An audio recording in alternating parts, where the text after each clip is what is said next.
नमस्कार, मैं मुकेश कुमार मीणा। दृष्टि जी के ट्रिक्स क्लासेज जयपुर में आप सभी का हार्दिक स्वागत है। जैसा कि आप जानते हैं, दृष्टि जी के ट्रिक्स क्लासेज जयपुर के द्वारा आगामी भर्ती परीक्षाओं के सिलेबस को टॉपिक वाइज ट्रिक्स, लॉजिक एवं अन्य टेक्निक विधियों के माध्यम से याद करवाने का प्रयास किया जा रहा है। इसी कड़ी में आज हम राजस्थान का इतिहास एवं कला संस्कृति के अंतर्गत हमारा टॉपिक रहेगा गुर्जर प्रतिहार। गुर्जर प्रतिहार वंश के अंतर्गत आज हम पढ़ेंगे मंडोर के प्रतिहार शाखा। इसकी जो 26 शाखा है, जिसका अपने इससे जस्ट पहले वाले वीडियो में चर्चा की थी, उसके स्रोत क्या क्या है, वो सारी चीजें अपन ने पढ़ ली थी। और आज हम पढ़ेंगे मंडोर के प्रतिहार या मंडोर के प्रतिहार शाखा को अपन अध्ययन करेंगे। उसको लॉजिक, ट्रिक्स एवं अन्य टेक्निक विधियों के माध्यम से याद करने का प्रयास करेंगे। इससे पहले जो गुर्जर प्रतिहार वंश का वीडियो था, पीडीएफ थी, उसको मैं हल्का सा रिवाइज कर देता हूं। उसके बाद में तुरंत ये अपना टॉपिक स्टार्ट करेंगे। आइए एक बार वो पीडीएफ, वो वीडियो, वो कंटेंट देख लेते हैं। गुर्जर प्रतिहार वंश का जो टॉपिक था, उसका प्रथम वीडियो ये है। इसका कंटेंट ये था, प्रतिहार, उसका शाब्दिक अर्थ क्या है ना। गुर्जर प्रतिहार है वो दो शब्दों से मिलकर बना है। गुर्जर और प्रतिहार कैसे कैसे बना है, क्या परिभाषा है, इसके संदर्भ में कौन कौन से तथ्य हैं, इसके स्रोत क्या है, किसको कौन क्या कह रहा है, इसकी जो भी महत्वपूर्ण तथ्य थे, किसने किसको उजागर किया, कौन परीक्षा की दृष्टि से इंपॉर्टेंट है, कौन से इतिहासकार ने किसकी संज्ञा दी, सारी चीजें ट्रिक्स, लॉजिक और अन्य टेक्निक विधियों के माध्यम से याद करने का प्रयास किया जा चुका है। ये पीडीएफ हमारे टेलीग्राम चैनल दृष्टि जी के ट्रिक्स पर अवेलेबल है। साथ ही इसका वीडियो दृष्टि जी के ट्रिक्स यूट्यूब चैनल पर भी अवेलेबल है। एक बार अगर किसी ने नहीं देखा है तो एक बार इस वीडियो को देख लेना। उसके बाद आज वाली जो टॉपिक है मंडोर शाखा प्रतिहारों की, उसको देखना। उसके बाद में जो नेक्स्ट वीडियो आए उस शाखा का वीडियो देखना। इस प्रकार से आप देखते जाओगे तो आपको ये जो टॉपिक है गुर्जर प्रतिहार वंश, ये पूरी तरह से याद हो जाएगा, ऐसा मेरा विश्वास है। तो आज हम जो टॉपिक स्टार्ट करेंगे मंडोर शाखा वाला, वो स्टार्ट करते हैं। मंडोर जो कि बहुत ही प्राचीन एवं महत्वपूर्ण शाखा है, ये सबसे प्राचीन एवं महत्वपूर्ण शाखा है। 26 शाखाओं में से ये जो प्रथम शाखा है, इसको मंडोर की शाखा कहते हैं। ये सबसे प्राचीन भी है, सबसे महत्वपूर्ण भी है। जो नैन्सी ने बताया कि इसकी 26 शाखा है, उसमें ये एक प्रथम शाखा है। अब ये कैसे याद रखें कि 26, जैसे मान लो एग्जाम में आपको 26 शाखाओं में से कोई से 3 शाखा उठा ली और एक चौथा ऑप्शन ये दे दिया आपको मंडोर, पूछ लिया जाए कि सबसे प्राचीन एवं महत्वपूर्ण शाखा कौन सी है।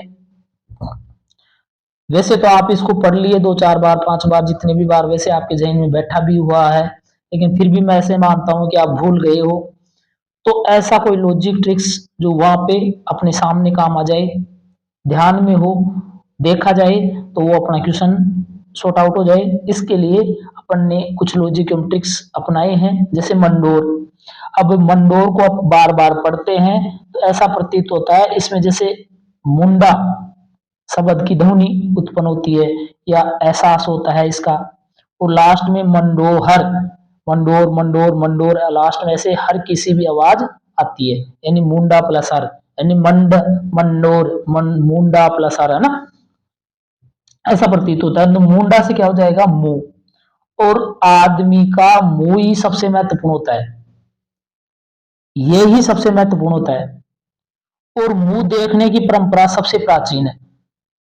तो कहीं भी आपको मंडोर आ जाए तो मंडोर से आप तुरंत लगा दो, मंडोर से यानी मुंडा, और मुंडा यानी मुंह, और मुंह देखने की परंपरा सबसे प्राचीन है, और सबसे मुंडा ही सबसे महत्वपूर्ण होता है, यानी मुंह ही सबसे महत्वपूर्ण होता है। तो ऐसे आपको इसको अच्छी तरह से लॉजिक टाइप में या रिलेट करके याद कर सकते हैं। जैसे मंडोर, मंडोर से मुंडा, मुंडा फॉर मुंह, यानी मुंह ही सबसे महत्वपूर्ण होता है।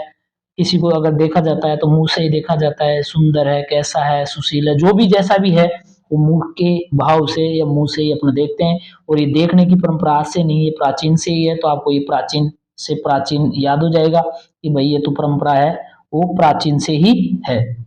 तो हमने लिख भी रखा है याद रखने की लॉजिक, यानी मुंडा, मुंडा से मुंह, है ना, और मंडोर। अब मंडोर अर्थात मुंह, यानी मुंडा, मुंडा ही सबसे महत्वपूर्ण होता है। मुंह देखने की परंपरा सबसे प्राचीन है, तो इससे प्राचीन से तो ये आपका प्राचीन हो जाएगा। और महत्वपूर्ण क्योंकि मुख ही सबसे महत्वपूर्ण होता है। ठीक है, खाटू श्याम जी की मुख की तो पूजा होती है, मुख का ही तो मान सम्मान हुआ है उनका, ऐसे। ठीक, समझता हूँ हो गया होगा आपको याद। और वैसे आपको वैसे याद है तो कोई जरूरी भी नहीं है आप वैसे याद करें, हमारा तो प्रयास है आपको याद करवाने का। ठीक, अभी आपको पता है कि मंडोर सबसे प्राचीन शाखा है। ठीक, मान लेते हैं। इसके संस्थापक कौन है? इसके संस्थापक है हरिश्चंद्र। और हरिश्चंद्र जब संस्थापक है तब ये मूल पुरुष कहते हैं, यानी सारे इसी से आगे बढ़े हैं। तो ऐसे समझो कि ये मूल पुरुष हो गया, जड़ है ये उसकी। ठीक, आदि पुरुष, अब जो आदि का अर्थ भी मूल ही होता है। और वंश का संस्थापक, यानी वंश इसी से चला है तो वंश का संस्थापक है। अब इसको जैसे जैसे एक एक करके अपन शासकों को पढ़ेंगे तब उसको थोड़ा सा इसको डिटेल से देखेंगे। एक बार दो चार पांच पंक्तियों में इसको हल्का सा देख लेते हैं ताकि अपने को ये चैप्टर वो थोड़ा सा समझ में आ जाए। ठीक, अब ये कैसे याद करें कि ये इसका जो संस्थापक है हरिश्चंद्र है। अब याद रखने का लॉजिक क्या है अपने पास? मंडोर। अब मंडोर को आप 3 से 4 5 बार बोलोगे तो मंडोर मंडोर मंडोर, तो ऐसा प्रतीत होता है इसमें जैसे मुंडा और लास्ट में हर शब्द आ रहा है, हर की सी आवाज आती है, मंडोहर, मंडोहर, हर हर, मतलब लास्ट में ऐसे लगता है जैसे हर की आवाज आ रही है, हर की ध्वनि आ रही है। हर हर फोर हरिश्चंद्र, यानी मंडोर में ही हर छिपा है, हर छिपा है तो हरिश्चंद्र भी मंडोर में ही छिपा है। ठीक, मंडोहर, हर हर फोर हरिश्चंद्र, यानी मंडोर की जो शाखा है उसके संस्थापक कौन है? हरिश्चंद्र। ठीक है, याद रखने की लॉजिक, मंडोर यानी मुंडा प्लस हर, यानी जब इसको 2 4 बार बोलते हैं तो ऐसा प्रतीत होता है जैसे लास्ट में हर की ध्वनि आ रही है। हर फोर हरिश्चंद्र, यानी मंडोर शाखा के संस्थापक है, आदि पुरुष है, मूल पुरुष है, वो कौन है? हरिश्चंद्र। हरिश्चंद्र के बारे में आगे क्या है? हरिश्चंद्र जिसको रोयल भी कहते हैं, ये क्यों कहते हैं अपन आगे देखेंगे थोड़ा सा ना। प्रतिहारा को जो इसको गुरु भी कहते हैं, इसके 2 पत्नियां थी, एक का नाम ब्राह्मणी, दूसरी है छत्राणी। छत्राणी को भद्रा भी कहते हैं, यानी छत्राणी को भद्रा। अब जो ब्राह्मणी है वो तो उज्जैन शाखा, ब्राह्मणी ये तो उज्जैन शाखा से संबंधित है, आप इसको तो थोड़ी देर के लिए छोड़ दो, भूल जाओ, आप भद्रा से बात करो। ठीक, अब ये जो छत्राणी है, भद्रा है, भद्रा के 4 पुत्र थे। एक तो भोगवट था प्रथम पुत्र, दूसरा ककक था, तीसरा रज्जिल था और चौथा दद्दत था। ठीक, दद्दत था। अब ये चारों क्रम में याद कैसे हो?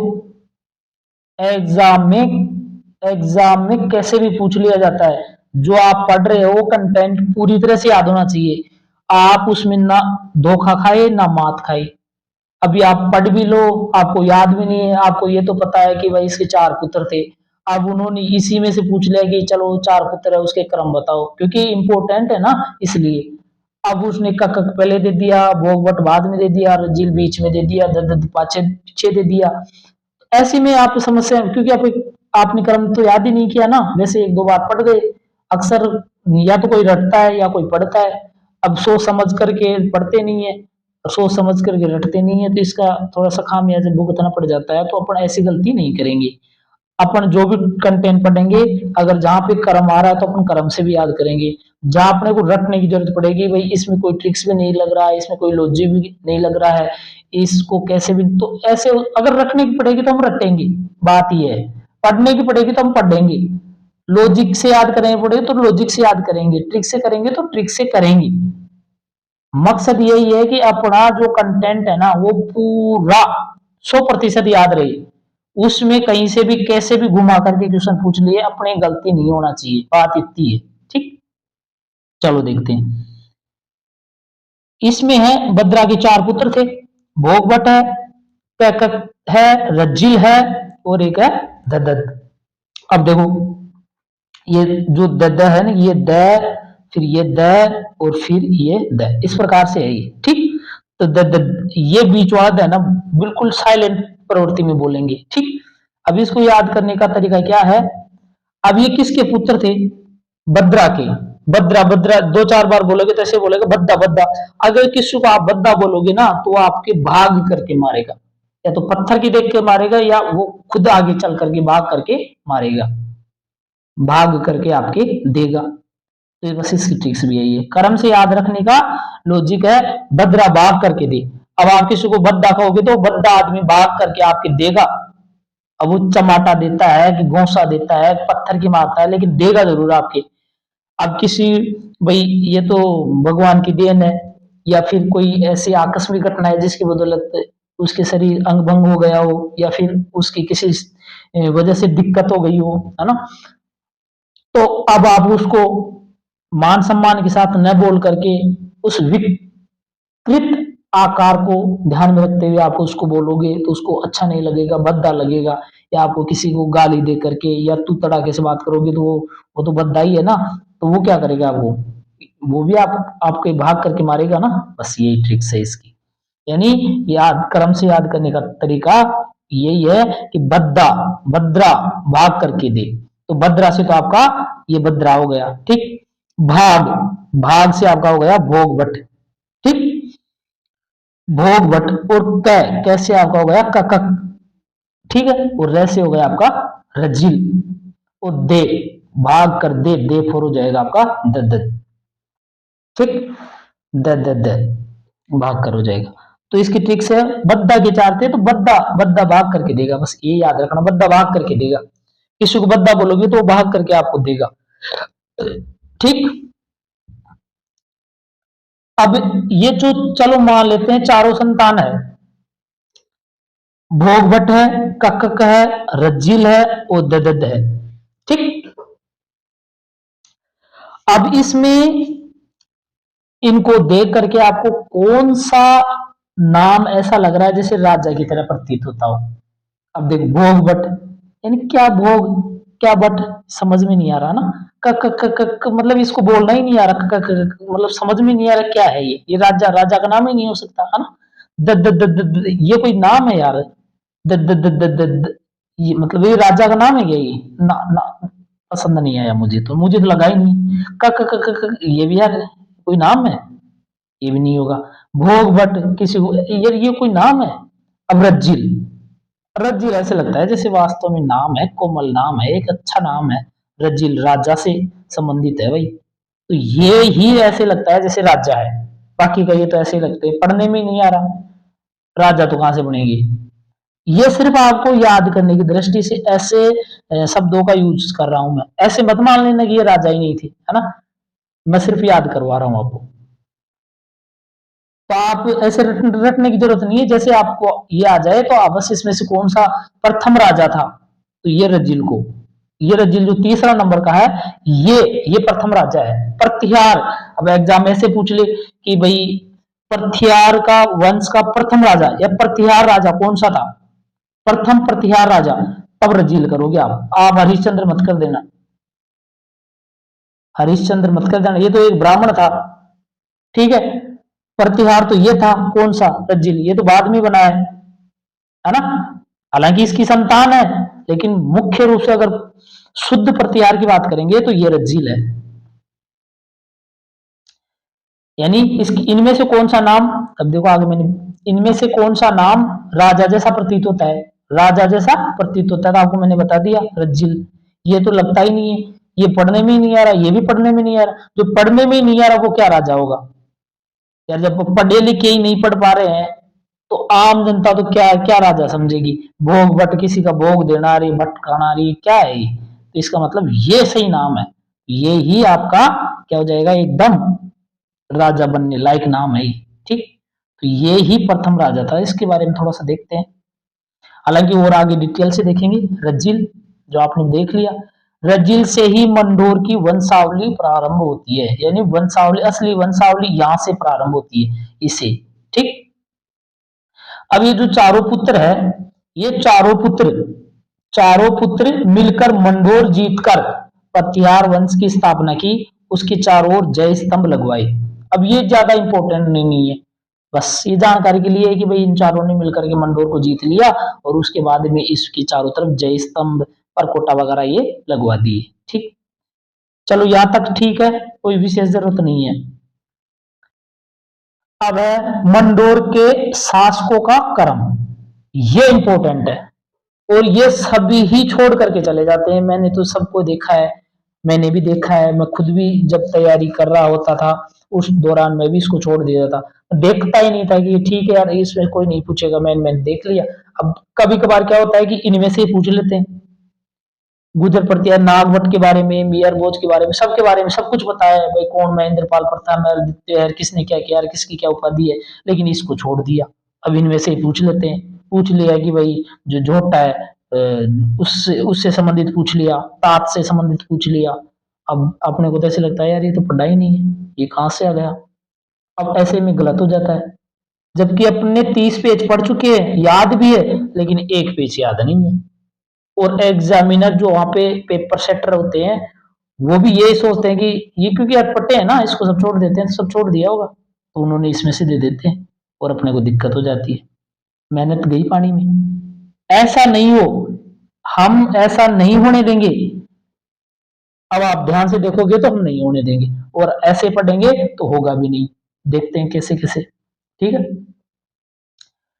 मंडोर के शासकों का क्रम, पहल हरिश्चंद्र, प्रथम हरिश्चंद्र, फिर उसका पुत्र रज्जिल जो तीसरे नंबर का था वो राजा बना, फिर इसका पुत्र नरभट यानी रज्जिल का बेटा नरभट बना, फिर नरभट का बेटा नागभट बना प्रथम, फिर उसके बाद में उसका पुत्र तात बना, और फिर उसका भाई कौन सा बना, भोज बना, तात का भाई भोज, फिर फिर भोज के भाई तात का पुत्र यशोवर्धन बना, फिर उसके बाद में जो इसके पुत्र थे, तात के जो पुत्र थे, चंदुक के पुत्र सिल्लुक वो बने, फिर इसका पुत्र सिल्लुक का जोटा वो बना, फिर जोटा का पुत्र है मिलादी, मिलादित्य वो बना, फिर उसका जो पुत्र है राजा ककक फिर वो बना, फिर राजा का जो बेटा है बाउक इसका पुत्र फिर वो बना, और लास्ट में बाउक का जो पुत्र है ककुक का ककुक ये वाला बना, ये ककक का पुत्र था। ठीक है।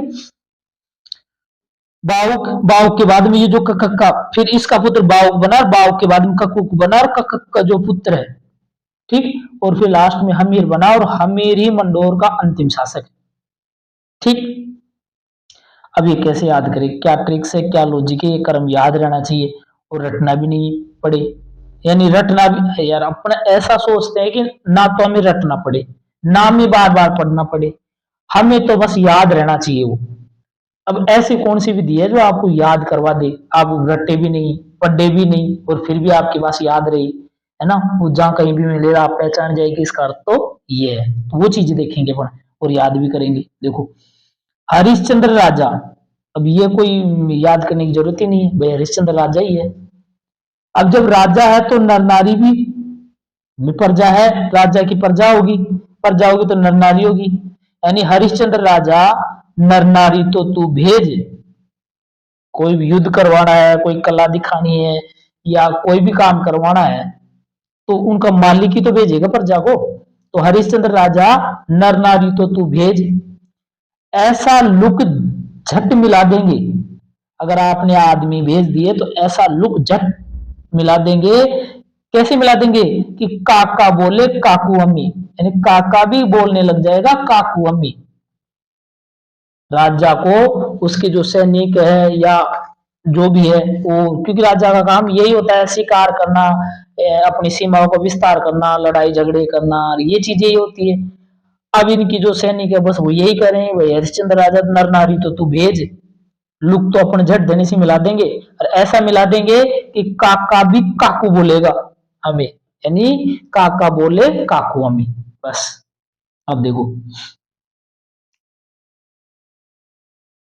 ये क्रम था यहां से, ठीक। अब आप ध्यान से देखेंगे तो ऑटोमेटिक याद हो जाएगा, ज्यादा कुछ करने की आवश्यकता ही नहीं है अपने को, बस आपको तो सिर्फ ध्यान से देखना है, ठीक। रटना नहीं है, रटना ही तो नहीं है।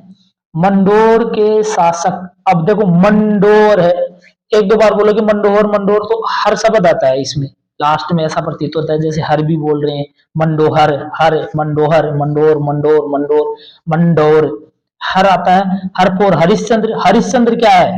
हरिश्चंद्र राजा है, राजा से क्या हो जाएगा? रज्जिल, हरिश्चंद्र राजा। अब राजा है तो उसकी प्रजा होगी तो नर नारी होगी। हरिश्चंद्र राजा नर नारी, अपन नीचे ट्रिक्स में देखे थे, हरिश्चंद्र राजा नर नारी, तो तू भेज, तो तू, तो तू, तो तू से क्या हो जाएगा? तात, तो तू से क्या हो जाएगा? तात। यानी हरिश्चंद्र राजा नर नारी तो तू भेज, भेज से क्या हो जाएगा आपका? भोज, ठीक। ऐसा लुक, ऐसा से क्या हो जाएगा? ऐसो, ऐसो वर्धन, ऐसो वर्धन, ऐसा लुक यानी सिल्लुक, सिल्लुक हो जाएगा, लुक से सिल्लुक, ऐसा लुक झट मिला देंगे, झट से जोटा हो जाएगा, झट मिला देंगे, मिला देंगे से मिला देते, मिला देंगे, क्या हो जाएगा? कक कक काका, मतलब क क क बोलने वाला भी कुकू कुकू बोलने लग जाएगा, ऐसे समझो। यानी काका बोले कुकू, किसको? हमें। यानी सैन्य, जो सैनिक है वो यही कह रहे हैं कि भाई आप जो राजा है वो, आप अपने नर नारी को तो भेजो, कुछ फौज पलटन तो भेजो कि हम ऐसा झट, यानी ऐसे झट मिला देंगे, ऐसा लुक झट मिला देंगे कि वहां का जो आदमी है, वहां का जो राजा है, वो भी हमें कुकू की आवाज में बोलने लग जाएगा, ठीक है। तो ये इस प्रकार से आप याद हो जाएगा, ज्यादा कोई कठिन काम नहीं है। हरिश्चंद्र राजा नर नारी तो तू भेज, ऐसा लुक झट मिला देंगे, काका बोले काकू हमें, ठीक। एक दो बार देखो, देखो थोड़ा सा तो आपको मेहनत करनी होगी, अब आप कहेगी इतना सा भी नहीं करे, वैसे तो ऐसा संभव नहीं है, और अगर आप इन ट्रिक्स लॉजिक के माध्यम से याद नहीं करोगे तो आप आप भूल जाओगे। दूसरी ट्रिक्स है, हर रोज नर नारी तो भैया, साले झूठ मिला के बोले हमें कैया, हर रोज नर नारी तो भैया, साले झूठ मिला के बोले हमें कैया, यानी हर से तो आ जाएगा हरिश्चंद्र, ठीक। रोज से हो जाएगा रज्जिल, नर से हो जाएगा आपका नरभट्ट, नारी से हो जाएगा आपका नागभट्ट, तो से हो जाएगा आपका तात, भय से हो जाएगा आपका भोज, या से हो जाएगा यशोवर्धन, साले से हो जाएगा आपका सिल्लूक, झूठ से हो जाएगा आपका झोटा, झोटटा, मिला से आपका हो जाएगा मिला दे, है ना, और मिला दे हो जाएगा, कैसे हो जाएगा आपका ककक, बोले से आपका हो जाएगा बाऊ, और बाऊ के बाद में हमें, एक और है इसमें, बोले कुकुक, बोले कु हमें कैया, और हमें से हमीर हो जाएगा, और कैया का यहाँ पे कुछ नहीं है, ऐसे याद कर लेना, जो जैसे मर्जी आए वैसे याद कर लेना। अब अपन इसको विस्तार पूर्वक पढ़ते हैं। अब तक तो मोटे तौर पे देख लिया शासकों का क्रम जो भी है, अब इसको बिल्कुल डिटेल से पढ़ते हैं, हरिश्चंद्र के बारे में पढ़ते हैं। प्रतिहार अभिलेखों में हरिश्चंद्र को ब्राह्मण यानी विप्र माना गया है, जो ब्राह्मण राजा है उसको विप्र कहते हैं, यानी राजा को विप्र, तो इसको ब्राह्मण बताया गया है प्रतिहार अभिलेखों में। अब आपको पता है कि जो आदमी ब्राह्मण है, अब आप कैसे कह रहे, आप भूल जाओगे कि आपको पता ही नहीं है ये ब्राह्मण था। तो राजा हरिश्चंद्र, जो सत्यवादी राजा हरिश्चंद्र था, आपने सुना ही होगा, अयोध्या से, मतलब अयोध्या के राजा हरिश्चंद्र, उन्होंने अपने सब कुछ बेच दिया था, सत्य सत्य पे अडिग होने के कारण, है ना। गुरु वशिष्ठ जी ने उसकी परीक्षा ली थी, और उन्होंने ब्राह्मण का वेश बदल करके हरिश्चंद्र को पूरी तरह से ठग लिया था। तो वो ब्राह्मण, यानी ब्राह्मण में ही तो होती है कला, तो यानी ऐसे समझो कि हरिश्चंद्र, हरिश्चंद्र आते ही राजा हरिश्चंद्र, सत्यवादी राजा हरिश्चंद्र की बात आ जाएगी, हरिश्चंद्र को एक ब्राह्मण ने परेशान किया था, तो ये हो जाएगा ब्राह्मण है, ठीक। अब ये ब्राह्मण है, अब सारी चीजें वैसे वैसे की वैसे याद हो जाएगी। हरिश्चंद्र क्या है? ब्राह्मण है। ब्राह्मण है तो वेदों का ज्ञान है, वेदों का ज्ञान है तो गुरु है, वेदों का ज्ञान है तो गुरु है। अब रटने की जरूरत नहीं है कि गुरु है क्या नहीं है, वैसे याद हो जाएगा। कुछ भी करने की आवश्यकता नहीं है। ठीक है, देखो हरिश्चंद्र ब्राह्मण है, ब्राह्मण है तो वेदों का ज्ञान है, वेदों का ज्ञान है तो वो क्या है? गुरु है। और अगर ये भी है, उसके बाद में क्या है? जब वेदों का ज्ञान है ना तो उसको योग क्रिया में निपुण होने के कारण रोहिल्दी कहा गया है। यानी जो हरिश्चंद्र है वो ब्राह्मण है, ठीक है, ब्राह्मण है।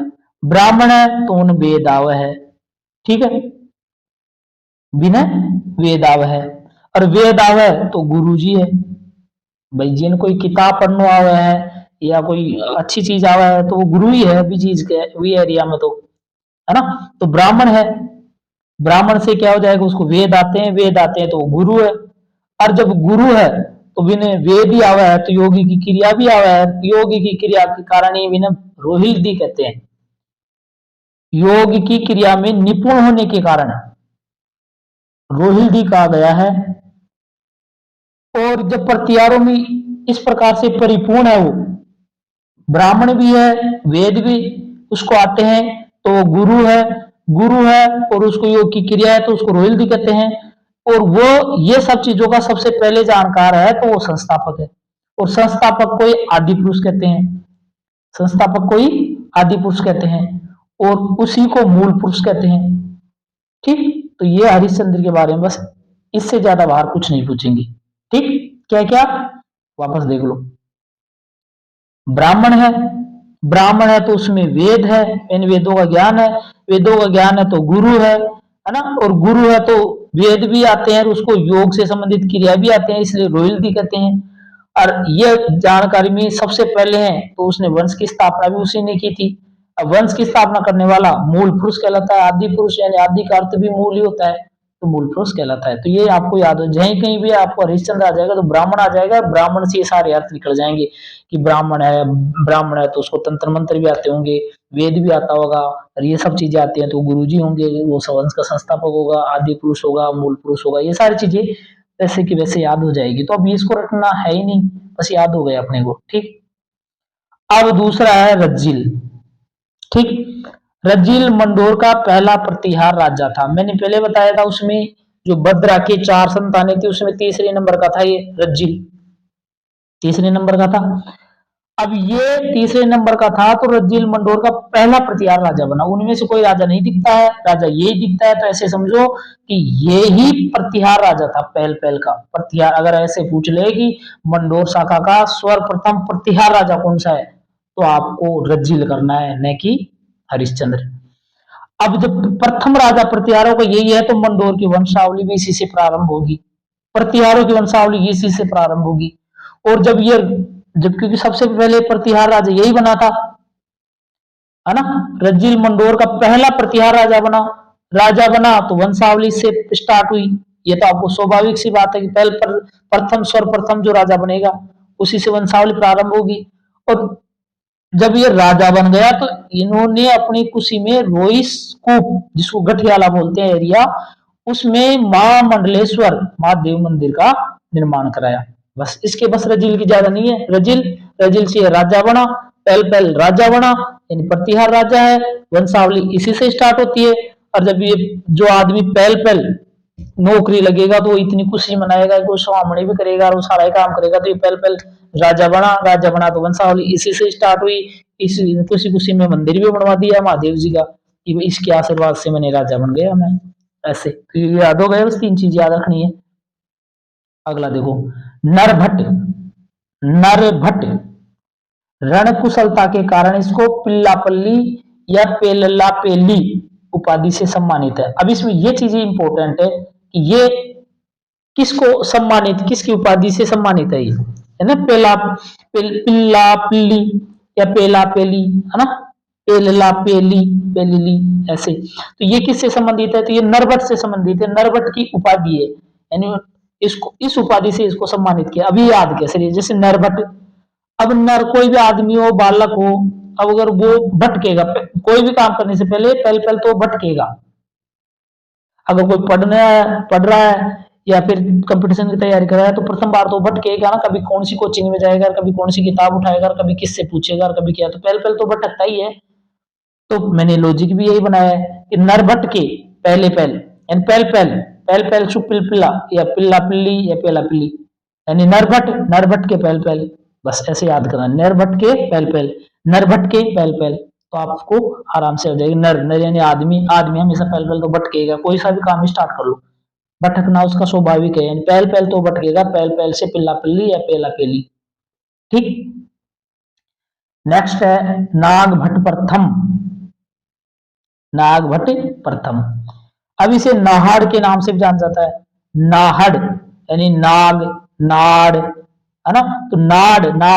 अब इसको देखो अपनी भाषा में नाड़, नाड़ को जैसे गर्दन बोलते हैं, गर्दन नाड़, लगभग सब जानते हैं कि गर्दन, गर्दन को ही अपन नाड़ बोल देते हैं, वैसे नाड़ का मतलब है नाड़ी, लेकिन अपन अपनी भाषा में बोलते हैं नाहड़, ये नाहड़। तो जो सांप है उसकी तरह ही तो नाड़ भी ऐसी, तो गर्दन भी तो ऐसी है। अगर किसी की लंबी गर्दन है तो आपको ऐसे लगेगा जैसे सांप वाला। ठीक। तो नागभट, इसी को नाड़ कहेंगे। कई ऑप्शन में नाड़ आ जाए, भाई नाड़ किससे, तो नाड़ इससे ही तो मैच कर रहा है, इसका जैसा तो नाग यानी नाग, नाड़ की तरह ही तो है, नाड़ फॉर गर्दन, तो वैसे याद रख लेना। अब इन्होंने क्या किया, अब जैसे नाग है, नाग को मैंने बताया कि ये नाग है ना, वो नाड़ की तरह है, नाड़ नाग की तरह है। ठीक। अब ये दोनों क्या करते हैं, मुड़ते हैं, मुड़ते हैं ना, मुड़ते हैं, तो इसका मतलब है कि मेड़ता राजधानी किसने बनाई थी, नागभट्ट प्रथम ने। जैसे नाग आ जाए, अब पूछ लिए कि मेड़ता राजधानी किसने बनाई, ऑप्शन में नागभट्ट आ गया, तो नाग आते ही भाई नाग तो मुड़ता है ना, चारों तरफ कैसे में मुड़ जाता है वो, तो मुड़ता है, तो मुड़ता से आप तुरंत क्या कर दोगे, मुड़ता से आप तुरंत क्या कर दोगे, मेड़ता, यानी मेड़ता तो नागभट्ट की राजधानी, नागभट्ट नहीं बनाया था मेड़ता को राजधानी। ठीक। अब दूसरी ट्रिक्स और लॉजिक और अपने पास है, याद रखने की लॉजिक है, नागभट्ट के, मानते हैं नागभट्ट के, अब वो नाग भटकेगा ना, वो ना हड़केगा, हड़केगा मतलब किसी को खाएगा नहीं, ना मुड़ते यानी मुड़ते भी नहीं। अगर इसको अपन जैसे किसी को बोलते हैं, जैसे फाड़ी बोलते हैं मेरी भाषा में, मुझे जहां तक जानकारी है उसको फाड़ बोलते हैं।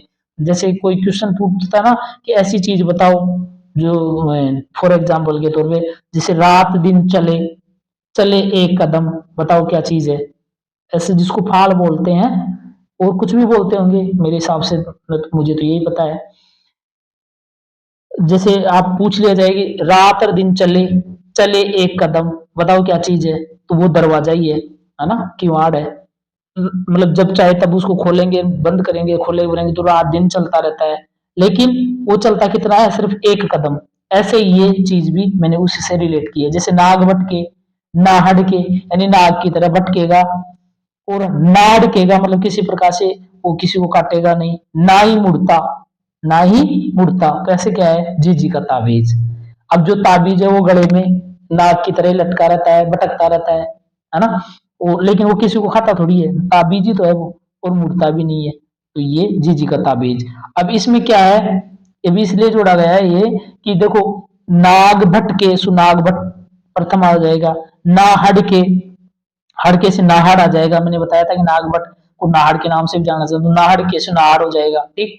ना मुड़ते, मुड़ते से मेड़ता, मेड़ता उसकी राजधानी हो जाएगी। जी का, तो जी का, ये जो जी का देवी है, ठीक है, जी का से जी का देवी। अब जी का देवी के दो पुत्र है, कौन कौन से, एक तो तात है, तो तैफ और आपका तात हो जाएगा, और बिज, बिज से आपका भोज हो जाएगा, बिज से आपका क्या हो जाएगा, भोज। ऐसे याद रख लेना।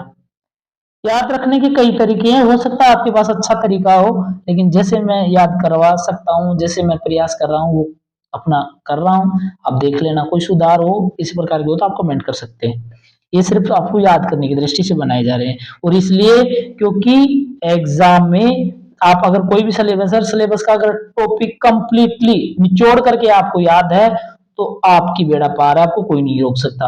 अब आपने पूरा गुजर प्रत्यार पढ़ लिया, मंडोर को छोड़ दिया, ये तात भोजरी अटपट लग रहे हैं, इसको छोड़ दिया, अब खुदा न खास्ता इसी में से पूछ लिए, आपने तो 30-40 पेज पढ़े थे, 5-10 दिन बर्बाद किए, तो वो सब बेकार हो गया ना। तुम ऐसा नहीं करना चाहिए। अगर एक टॉपिक है 20 पेजों का है तो 20 पेज पूरे की पूरे ही तैयार कर लो। और तैयार करने का तरीका ये है कि भाई अगर कोई वैसे सीधे पढ़ने से याद हो जाए तो आप सीधे पढ़ करके याद कर लो। अगर कई ऐसे होते हैं कि भैया ऐसे तो नहीं है, अपना भूल जाएंगे, तो उसको रिलेट करके किसी विषय वस्तु से रिलेट करके याद करके पढ़ लो।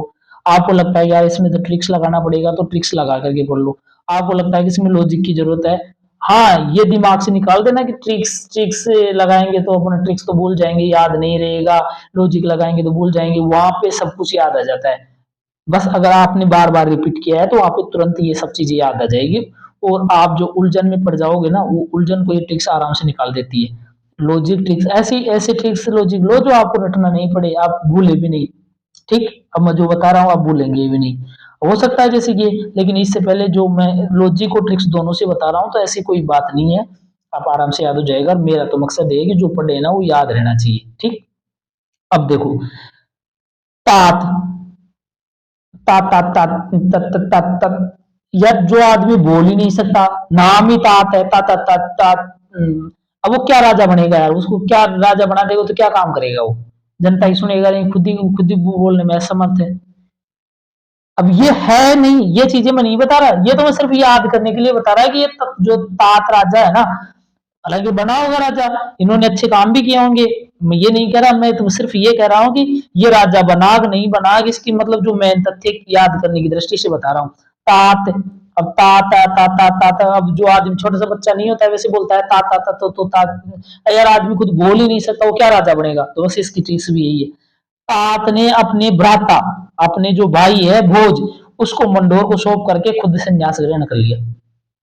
जैसे इसकी बारी आई उत्तराधिकारी के रूप में तात की, तो तात ने राजा स्वीकार कर लिया, लेकिन उसने तुरंत ही अपने जो भाई है भोज, उसको जो राजपाट है वो संभला करके खुद है ना मंडोर में संन्यास ग्रहण कर लिया और मंडोर में सन्यासीपूर्ण जीवन जीने लगा।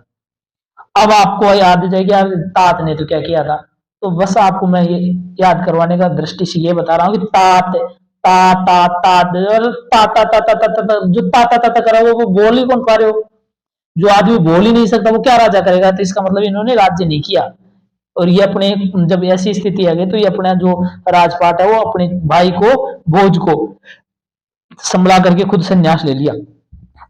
जनता भी कहती होगी कि भाई ठीक है, आप कुछ कर ही नहीं पा रहे तो आप संन्यास ले लो, अपने भाई को राज कर लेने दो, बस ता ता ता ता ता, ता, ता संन्यास में चला गया ये तो। ठीक, ऐसे याद हो जाएगा, कहीं भी अगर आपको यह दिख जाएगा उसमें ऐसे पूछ ले कि भाई संन्यास कौन से राजा ने ग्रहण की मतलब लिया था, ग्रहण कर लिया था अपने राज पद को छोड़ करके, और इस प्रकार से कैसे भी क्वेश्चन पुट अप कर दे और कहीं भी आपको तात आ जाएगा तो आपके दिमाग में वो मतलब बस इसने संन्यास ले लिया तत करके, और ये अपने भाई भोज को दे दिया, तत भेज दिया बस इन, भाई तू संन्यास ले।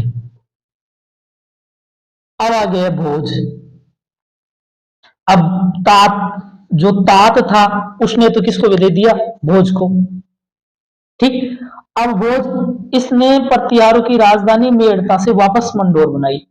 मेड़ता किसने बनाई थी, नागभट्ट प्रथम ने, नागभट्ट प्रथम ने क्या बना दी थी, मेड़ता बना दी थी।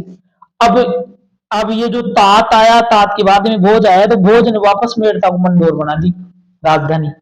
भाई अब राजधानी तो मेड़ता नहीं रखेंगे, राजधानी तो मंडोर रखेंगे। अब भेजा, भेज से क्या हो जाएगा, भेजा मैडम को, मैडम, मैडम, मैडम, यानी भोज, भोजन कौन बनाती है, मैडम। मोटे तौर पे आपको पता ही है यार भोजन कौन बनाती है, ये तो आप ऐसे याद कर लो, भोजन, भोजन कौन बना हुआ है, मैडम। अब मैडम से क्या हो जाएगा, मेड़ता, और मैं से मंडोर, यानी ला मंडोर ले आयो यो, यानी राजधानी को मंडोर ले आया। दूसरी ट्रिक्स अपने पास है, भेजा मैडम, यानी मैडम को भेजा, या भेजा मैडम, भेजा से आपका भोज हो गया, और मेड, मेड से आपका मेड़ता हो गई, और मैं से आपका मंडोर हो गया। जो जैसा याद रहे, जो जैसे कर सकते हो आप वैसे कर लीजिए, है ना। जैसे कहीं आ जाएगा भोज, भोज फॉर भोजन, भोजन यानी भोजन, भोजन कौन बनाती है, मैडम, और मैडम बनाती है तो इसका मतलब समझ गए आप कि भाई इसकी राजधानी मेड़ता से मंडोर कर दी गई। तो बस इतना याद रखना है, भोज, भोज का राजा भोज, इतना ही भोज है। अब है यशोवर्धन।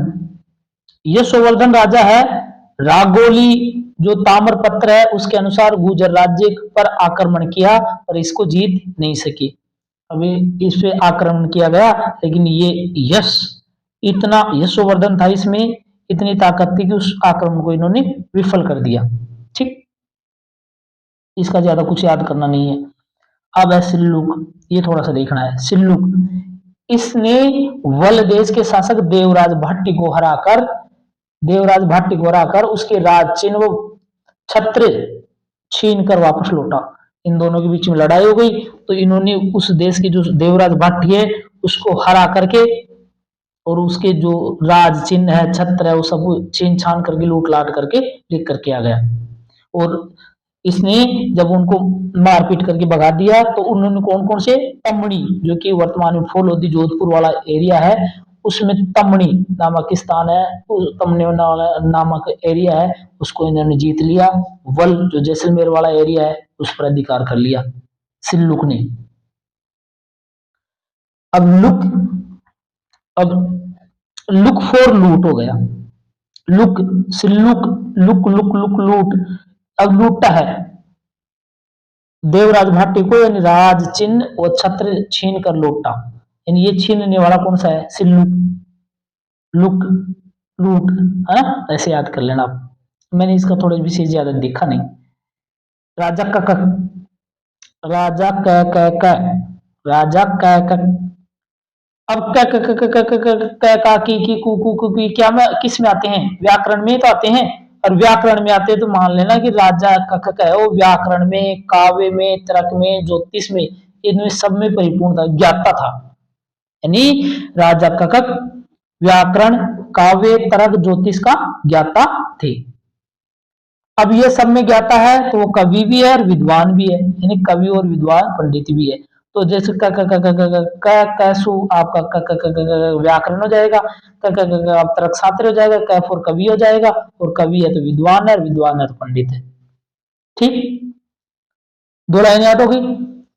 इसने मुद्रागिरिया मुंगेर बिहार में गोड़ राजा धर्मपाल को परास्त किया। इसने करता करता धर्मपाल को भी इन्होंने पराजित कर दिया, और ये मुंगेर में लड़ा गया था, बिहार में है, वहां पे इन्होंने परास्त कर दिया था। इसकी भारी वंश की महारानी से बावक तथा दूसरी रानी दुर्लभ देवी से ककुक का जन्म हुआ। जो दो रानियां थी, एक तो इस वंश की थी जिससे तो आपका भावुक जन्म हुआ, भावुक का, और जो दूसरी रानी थी दुर्लभ देवी से, उसे ककुक ककुक का जन्म हुआ। अब भावुक उत्तराधिकारी हुई, जो भावुक है, जो भारी वंश से उत्पन्न हुआ है, ये उत्तराधिकारी बन गए, ये राजा बन गए। अब भावुक बन गए तो भावुक ने क्या क्या किया, देखो अब इसको याद रख लो। भावुक ऐसे लगता है जैसे बालक, भावुक बालक, बालक का सा लिखा हुआ है ना। अब बालक को इसको अपना नंदी कहते हैं, नंदलाल, तुम्हारे बेटा नंदलाल, तो नंदलाल यानी इसने नंदावल को क्या कर दिया, नंदलाल, नंदावल को मार दिया। किसने मारा, राजा भावुक ने। नागभट्ट द्वितीय एवं रामभद्र के समकालीन थे, ये थोड़ा सा देख लेना। ये बालक ही था जो नागभट्ट और रामभद्र के समकालीन था। मयूर यानी मोर सबसे ज्यादा बालका ने प्यारा लागे है, तो मोर या मयूर नामक राजा के आक्रमण को भी इसने विफल किया था। जो सांप है वो भी बालका ने अच्छा लागे है, बढ़िया अच्छा लगते हैं, है ना, रामभद्र और ये मयूर। तो आप जैसे ये कहीं आपको दिख जाएगा बाउक, तो आपके हो जाएगा बाउक फॉर बालक, बालक के नागभट्ट के समकालीन हो जाएगा। ये मयूर भी इससे पसंद आया तो ये इससे संबंध रिलेट करके आपको याद रह जाएगा। और जब इन्होंने इनका आक्रमण को विफल कर दिया, मयूर नामक राजा के आक्रमण को विफल कर दिया, इसकी खुशी में 857 ईस्वी में मंडोर जोधपुर में एक शिलालेख खुदवाया तथा उसको विष्णु मंदिर में लगवा दिया। ये किसने करा, बालक ने यानी बाउक ने। अब बाउक के बाद में जो दुर्लभ रानी है उसके जो जन्म हुआ था ककुक, वो राजा बना। इसने गठियाला लेख के रूप में प्रसिद्ध 2 शिलालेख उत्तीर्ण करवाई। अब देखो प्रथम अभिलेख तो है वो गठियाला में माता की साल नामक स्थान से प्राकृतिक भाषा में प्राप्त हुआ। दूसरा संस्कृत भाषा में प्राप्त हुआ। ये दोनों ही गठियाला से हुए, लेकिन ये माता की साल से और ये खाखू खाखू देवल नामक स्थान से, खाखू देवल नामक स्थान से और ये माता की साल से प्राप्त हुई। अब ये चीजें जो अभिलेख वाले है ना, एक दिन एक वीडियो अभिलेख वाले या ताम्रपत्र वाले है ना, इतिहास के जो स्रोत है उसके अंतर्गत पढ़ेंगे। जितने भी शिलालेख है, अभिलेख है, वो सारी चीज उसमें अच्छी तरह से रट लेंगे, पढ़ लेंगे। तो हर चीज की मैंने इसमें ज्यादा विशेष ट्रिक्स नहीं बनाई। अब इसने क्या है, आबिरों के आक्रमण को विफल किया। इसी खुशी में उन्होंने मंडोर और गठियाला, जो गठियाला है जिसको रोहिन स्कूप भी कहते हैं, में जय स्तंभ स्थापित करवाई। जय स्तंभ किसने बनाया? कुकु। अब कुछ भी नहीं समझ आए ना तो कु ऐसे कुकड़ू को बोल देना बस। कुछ भी समझना है तो कुकु कर देना बस, उसी की चिन्ह लगा देना है। जो भी किया है इसी ने किया है, ऐसे समझो। अगर आपको नहीं आ रहा है तो इसी ने किया होगा। इन्होंने बाजार भी बनाया है, गठियाला शिलालेख, वो सारे शिलालेख इसी ने किया है। इंदा शाखा के प्रतिहार शासकों, अब जो लास्ट वाला है इंदा शाखा, इंदा शाखा के प्रतिहारों ने प्रतिहार हमीर से तंग आकर के इसे राठौड़ चूड़ा को 1395 में दहेज में दे दिया। और जैसे दहेज में दिया तो मंडोर के अंतिम शासक हमीर हो गया, और हमीर को ही अंतिम शासक माना जाता है। तो ये इंपॉर्टेंट है कि मंडोर प्रतिहार शाखा के अंतिम शासक कौन थे? तो इसमें है हमीर। तो इस प्रकार से ये अपना टॉपिक पूरी तरह से ये कंप्लीट होता है। ध्यान रखना जो ये जो ट्रिक्स अपन ने बता रहे हैं, ये ट्रिक्स लॉजिक याद करने की दृष्टि से बनाई गई है। इसे अन्यथा नहीं ले, इसको किसी गलत हाथों में ना पिरोए। ये सिर्फ आपको याद करने की दृष्टि से बनाया गया है। धन्यवाद दोस्तों। अब नेक्स्ट वीडियो देखेंगे। 2-3 वीडियो में इस टॉपिक को पूरी तरह से कंप्लीट कर दिया जाएगा। धन्यवाद।